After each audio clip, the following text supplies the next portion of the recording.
Hello, everybody. Welcome to Galaxy Brains, where that is not $1,000. It is your personal ruination after using Evan McPherson in the captain spot. Denny, we will begin in New England, where Bill Belichick once again shocked the world by displaying a greater depth of knowledge of the Colts roster than even head coach Frank Reich. He named, this is not a joke, 16 individual Colts in his pregame press conference discussing the game this week. And you think he may have made a mistake? Bill Belichick, in a reoccurring theme on Galaxy Brains, talks, very almost lovingly about the other team's defense, special teams, offense, whatever it may be. 3 weeks ago or 2 weeks ago, he talked about the Bears, how great the Bears were. The Bears actually believed it and then beat the New England Patriots in primetime. This week, he described the Colts special teams as one of the best in the league. Now, this is a special teams unit, may I remind you, that has cut both its place kicker and its punter in the middle of the season because they are so bad. They rank near the bottom in every conceivable special teams metric. They are objectively a terrible special teams unit. And yet Bill Belichick decided to take his entire Wednesday press conference to talk them up. It sure is curious. It's definitely a Galaxy Brain move. Well, yeah, because after he gave the Bears the belief to destroy the Patriots in New England, where he, like, as you were saying before the show, like, he got the Bears pumped up. Like, yeah, we actually are amazing. Like, we can easily beat the New England Patriots. Yeah, did you hear the greatest coach of all time said we're really good, guys? And you're saying that maybe Bill Belichick should spend more time, like, pumping up, say, Mac Jones or maybe Devontae Parker instead of talking about the opposing team's roster like they have his most cherished childhood memories. Right. Like, he's basically like going through each Colts player like they're his rosebud. Like, man, I just wish we had this Colts gunner. Right. I wish I had any of the Colts on my team rather than my Patriots. You have to think the Patriots players are sitting there stewing about their coach, it being so grandiose in his explanation as this description of the opponent's team players. It's just remarkable. And please never stop doing that, Bill. Everything would be different if this team were more like the Bears, the Colts. Everything would be different. We'd be a dynasty, folks. That's right. And speaking of players who need to get in line, get in sync with their teammates, we have Kenny Pickett saying people who need to get in sync with their teammates is you and I, because we both forgot who was supposed to do the transition into this topic, Denny.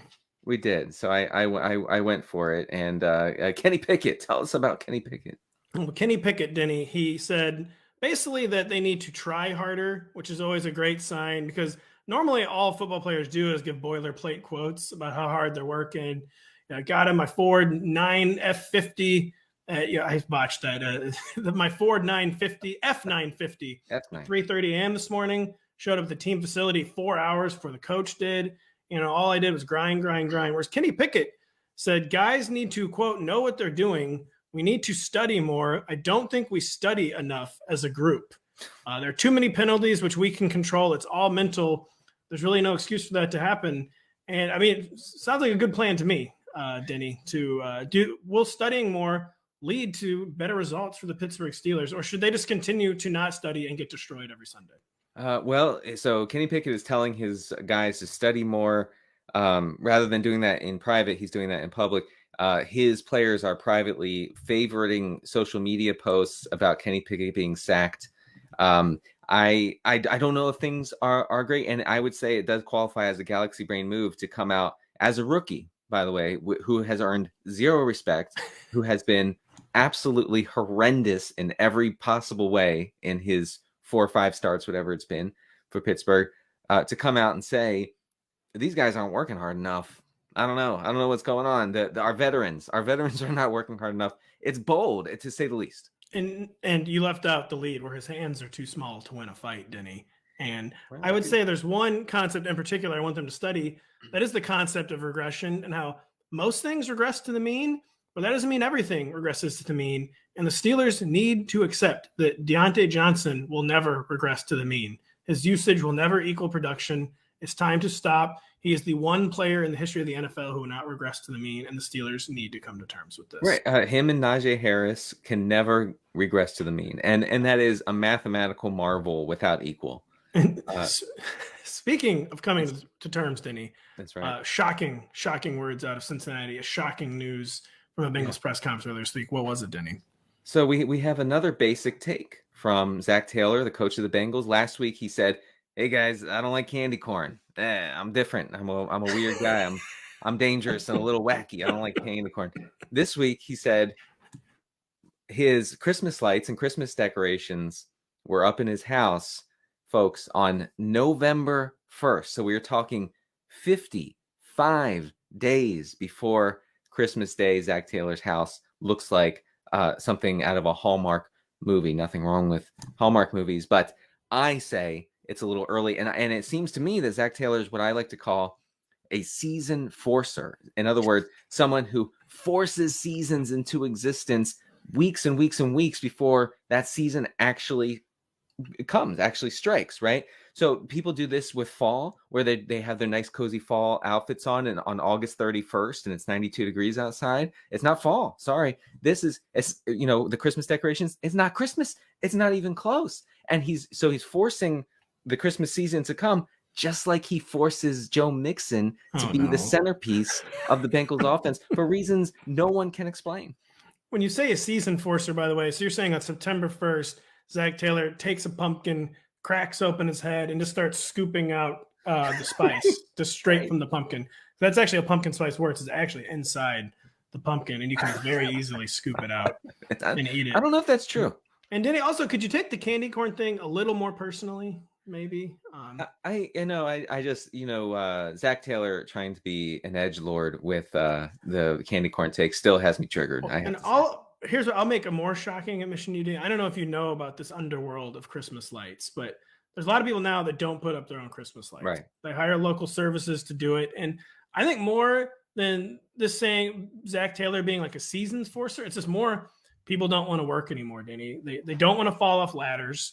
They don't want to get strangled by a maze of cords so dense it's like the Amazon forest.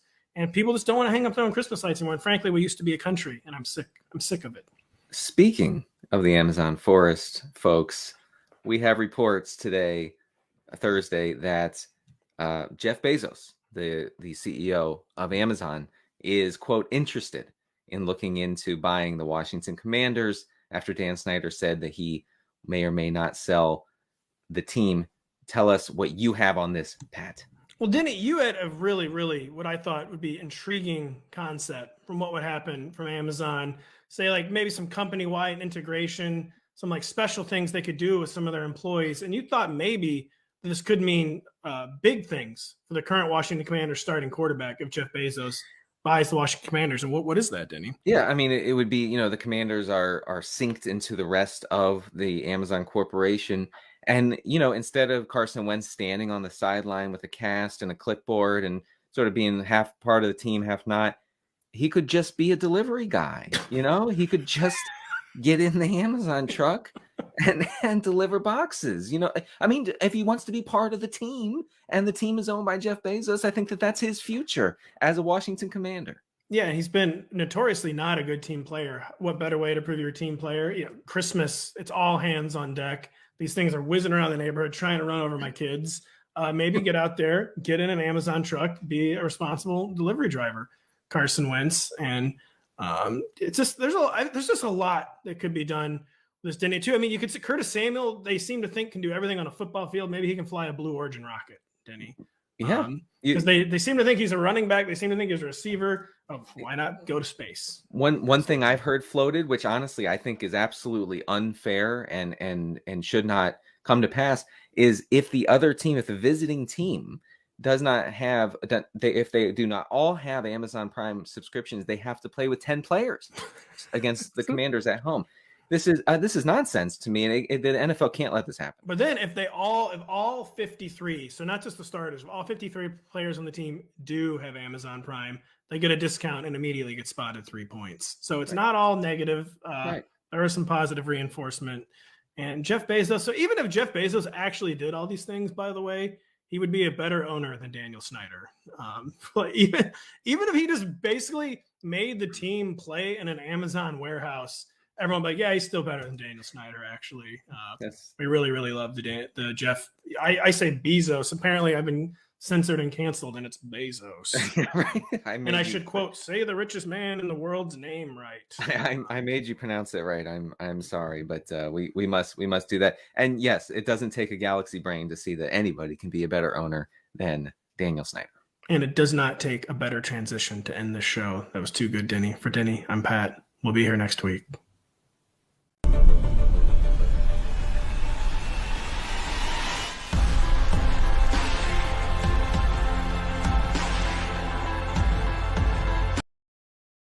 Hi, I'm Mike Tirico, and thanks for watching.